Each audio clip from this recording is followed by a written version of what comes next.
বলছে মানুষের ওয়েট থাকে না, হারিয়ে যায়। বাচ্চাকে সান্ত্বনা দেওয়ার জন্য, বুঝানোর জন্য ও খ্যাপার নকল একটা করবে, তার মানে ওর ওয়েট হারিয়ে দিল। নাম্বার 3, যে মানুষ 3 জায়গায় নিজের ওয়েট ধরে রাখতে পারে না। বিশাল বড় একজন লেখক, তিনি প্রায় 150-এর উপরে বই লিখেছেন। শেখ হাদিউজ্জামান বলছেন যে মানুষ 3 জায়গায় নিজের ওয়েট রাখতে পারে না। কোন সেই 3 জায়গা? এক জায়গা হচ্ছে এই যে আয়না, আমরা আয়না দেখি তো, আয়না দেখি না? আয়না দেখি তো, আয়নাকে দেখে আপনি কি পান? আপনার নিজের চেহারাই তো দেখেন, অন্য কিছু দেখতে পান? নিজের চেহারা দেখেন তো, নিজের চেহারা দেখে কি করেন? একটা বোকার মতন হলো না? এটা তো বোকার মতন। আপনি আয়না দেখছেন এভাবে, কি পেলেন? একটু এরকম করবেন, ই করবেন, এই করবেন, আর তো কিছু না, এতে কিছু ফায়দা নেই। তো এটা ওয়েট হারিয়ে যাওয়া।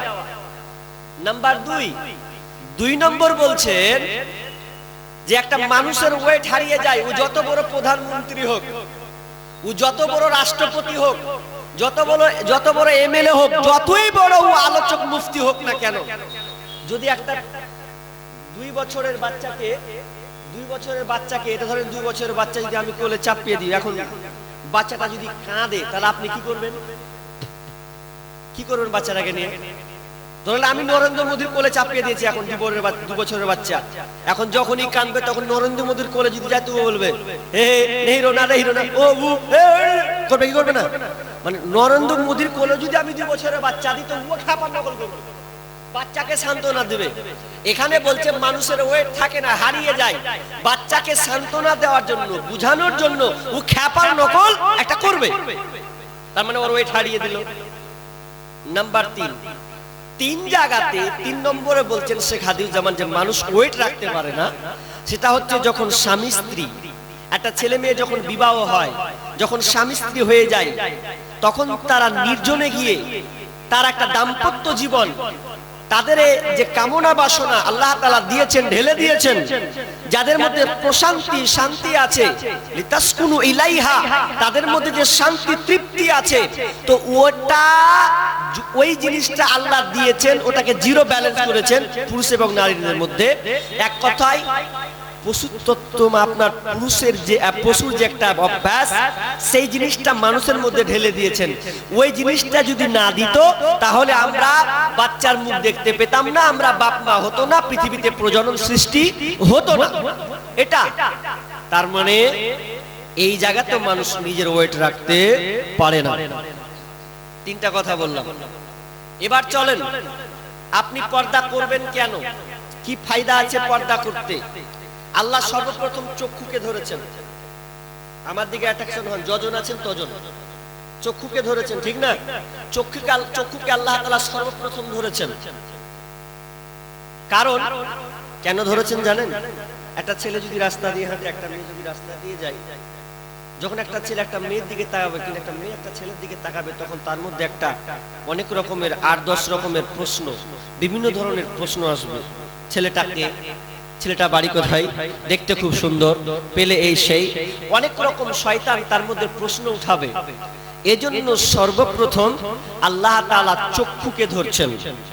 আল্লাহ এই ব্যাপারে কি বলছেন? চক্ষুটার ব্যাপারে বিসমিল্লাহির রহমানির রহিম, কুল লিল মুমিনিনা ইয়াগুদ্দু মিন আবসারিহিম ওয়া ইয়াহফাযু ফুরুজাহুম যালিকা আযকা লাহুম ইন্নাল্লাহা খাবীরুম বিমা ইয়াসনাউন।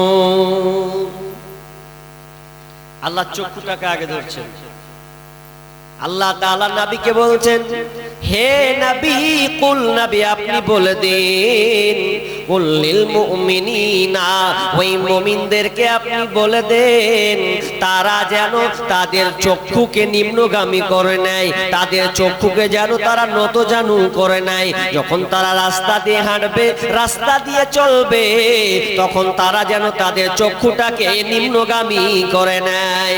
ওয়া ইয়াহফাযু ফুরুজাহুম, এবং তারা যেন লজ্জা স্থানের হেফাজত করে। কমিটির সিদ্ধান্ত অনুযায়ী মেলার কানেকশন, ইলেকট্রিক কানেকশন ছিন্ন করে দেওয়া হবে। মেলার ভিতরে যারা আছেন আপনারা বেরিয়ে যান, এক্ষুনি মেলার কানেকশন কমিটির সিদ্ধান্ত অনুযায়ী ছিন্ন করে দেওয়া হবে। প্যান্ডেলম্যান, আপনাকে বলা হচ্ছে আপনি মেলার কানেকশন ছিন্ন করে দেন। প্যান্ডেলম্যান, আপনাকে বলা হচ্ছে আপনি মেলার কানেকশন ছিন্ন করে দেন। কমিটির সিদ্ধান্ত অনুযায়ী মেলার ইলেকট্রিক কানেকশন ছিন্ন করে দেওয়া হবে। সুতরাং আপনারা যারা মেলাতে আছেন আপনারা বেরিয়ে যান।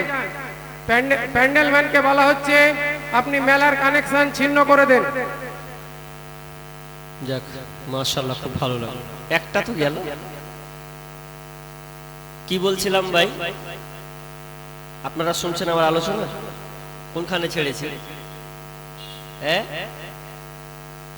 দুইটা কথা, গুরুত্বপূর্ণ কথা, চোখ আর লজ্জা স্থান, তাই তো? দুটা কথা বলেছি।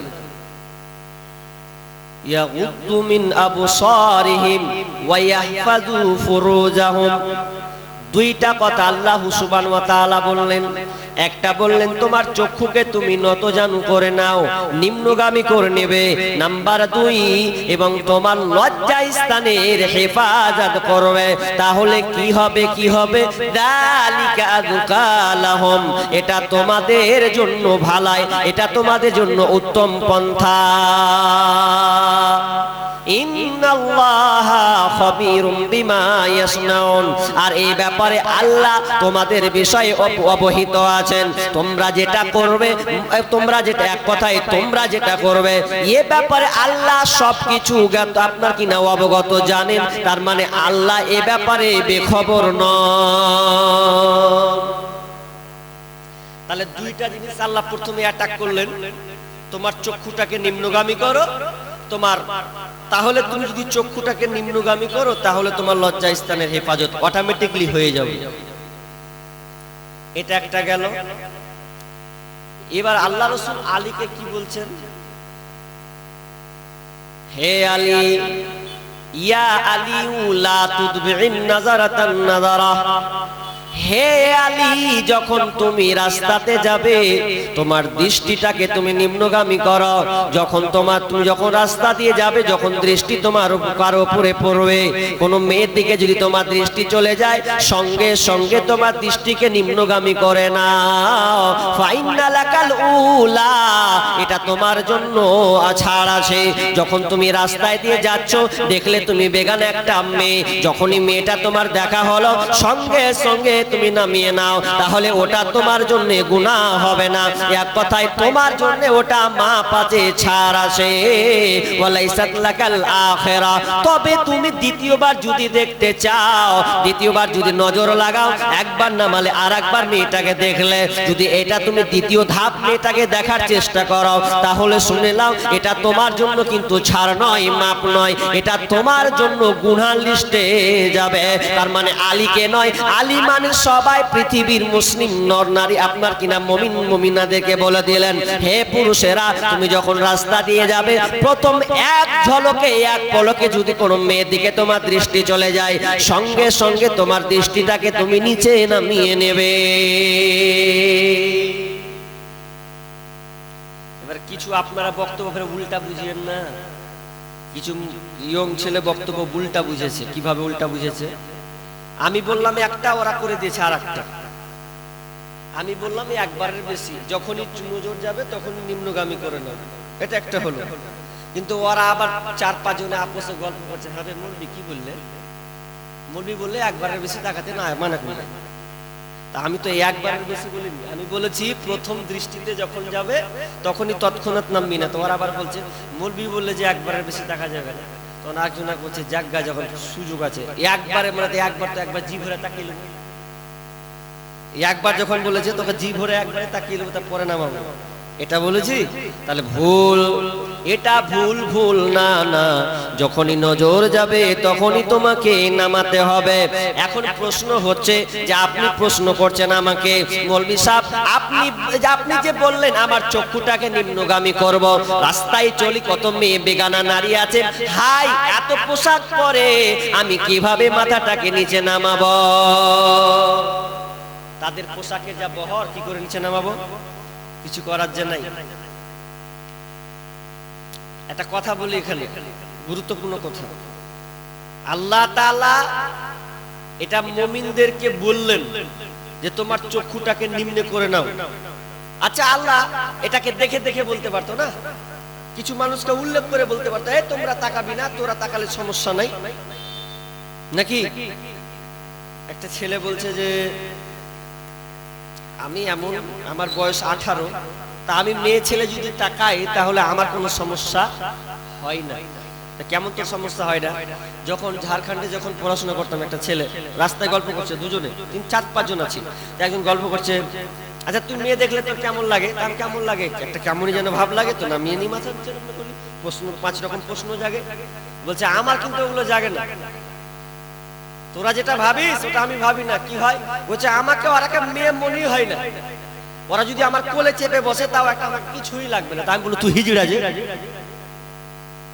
একটা পুরুষের আল্লাহ যৌবিক চাহিদা, যখন তরঙ্গ, তার উত্তেজনা আছে, ওটা যখন তো যুবক হয়ে যাবে তখন তার মধ্যে এই তারণাটা, কামজ্বালা ভাবটা আসবেই। এটা কন্ট্রোল করার জন্য আল্লাহ প্রথমে বলে তোমার চক্ষুটাকে নিম্নগামী করো, আর ও বলছে আমার কিছু হয় না। তো ওকে আপনি কি বলবেন বলেন তো? কিন্তু না, এবার আপনি প্রশ্ন করছেন যে মৌলভী সাহেব আমি মেয়ের দিকে তাকাই কিন্তু আমার চক্ষুটাকে আমি নিম্নগামী করতে পারছি না, কি আমার কোনো ওষুধ আছে কিনা? তার মানে আপনি এখন পর্যন্ত আল্লাহকে ভয় করতে শিখেননি, আপনি প্রকৃত আল্লাহকে চিনেননি, আখিরাতকে আপনি যে লেভেলের বিশ্বাস, সেই লেভেলে আপনি বিশ্বাস করতে পারেননি।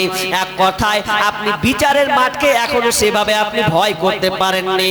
যদি আপনি ভয় করতে পারতেন তাহলে আপনি কোনোদিনও একটা মেয়ের দিকে আপনি তাকাতেন না। এটা কিভাবে একজন শিক্ষক ছাত্র শিক্ষককে বলছে, স্যার আমি মেয়ের দিকে তাকাই কিন্তু আমার চক্ষুটা নিম্নগামী হয় না, মেয়ের দিকে খালি বারবার তাকাই, এর কি কোনো ওষুধ আছে স্যার? আপনি তো অনেক ক্লাস আমাদের করান, এই ক্লাসটা যদি অন্তত দেন ছেলেরাই এই পথ থেকে বেঁচে যাবে। শিক্ষক ভাবলো ঠিক আছে তোদের ওষুধ দিব, তবে আমার কিছু একটা কাজ করে দিতে হবে তোদের। কি?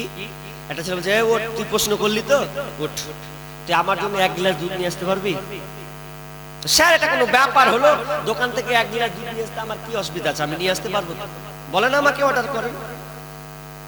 বলছে দুধ তো নিয়ে আসবি আমার জন্য 1 গ্লাস, কিন্তু যেখানে শর্ত আছে। কি শর্ত? 1 গ্লাস পূর্ণ দুধ নিয়ে আসতে হবে, কিন্তু 1 ফোঁটা নিচে ফেলতে পারবে না। মারাত্মক ব্যাপার। 1 ফোঁটা পড়বে না, না 1/2 কিলোমিটার হোক আর 1 কিলোমিটার হোক, একদম পূর্ণ 1 গ্লাস 1 ফোঁটা নিচে পড়বে না। যদি পড়ে যায় তাহলে তোর বাটাম রেডি। কি? নাম্বার 1, যদি তুই দুধ গ্লাস থেকে 1 ফোঁটা দুধ পড়ে তাহলে তোকে মারবো 10 লাঠি, সাবধান। দ্বিতীয়ত তোকে যত ছাত্র ছাত্রী আছে অপমান করা হবে, তার মানে 100 বার তুই কান উঠা বসা করবে, রেহাই তোর নাই। ছাত্র বলছে কি এমন শর্ত রে বাবা, কি করা যাবে? যে স্যার দেন। গেল, যাওয়ার পর দোকানে বললো স্যারের জন্য 1 গ্লাস দুধ, আপনাকে 1 গ্লাস দুধ দেন।